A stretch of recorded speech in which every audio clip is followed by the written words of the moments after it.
Tuberculosis infection की condition में एक टेस्ट करवाया जाता है जिसको अपन बोलते हैं मोन्टेक्स स्किन टेस्ट या फिर ट्यूबरकुलिन टेस्ट या परक्यूट टेस्ट। ट्यूबरकुलोसिस को आइडेंटिफाई करने के लिए ये एक प्रकार का स्क्रीनिंग टेस्ट होता है जिसके अंदर प्यूरिफाइड प्रोटीन डेरिवेटिव्स पेशेंट को इंजेक्ट किए जाते हैं और ये पता लगाया जाता है कि उसको ट्यूबरकुलोसिस इन्फेक्शन है या नहीं है।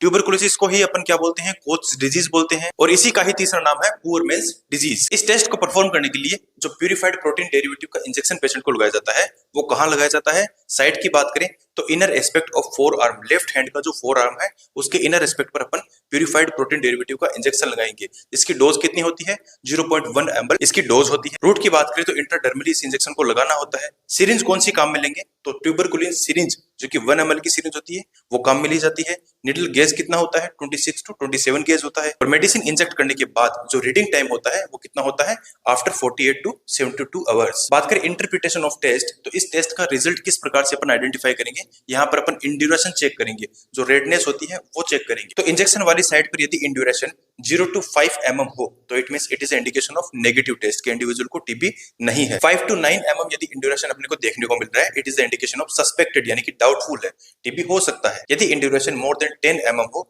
तो इसका मतलब ये होता है कि टेस्ट पॉजिटिव है, इंडिविजुअल को टीबी है। यदि इम्यूनो कॉम्प्रोमाइज पेशेंट है, चाहे वो HIV का हो सकता है, ऑर्गन ट्रांसप्लांट का हो सकता है या फिर पेशेंट को स्टेरॉइड चल रही है, तो इन सभी कंडीशंस में पेशेंट की इम्यूनिटी कॉम्प्रोमाइज्ड है। तो ऐसे लोगों में यदि इंड्यूरेशन 5 mm या फिर मोर देन 5 mm भी है तो उस टेस्ट को अपन पॉजिटिव मान और ये मानकर चलेंगे कि इस पेशेंट को ट्यूबरकुलोसिस इन्फेक्शन भी है। दो इंपॉर्टेंट केस जो कि एम्स में आपको पूछे जा सकते हैं, एक तो फॉल्स पॉजिटिव टेस्ट कौन सी कंडीशन में आ सकता है और दूसरा फॉल्स नेगेटिव टेस्ट कौन सी कंडीशन में आ सकता है।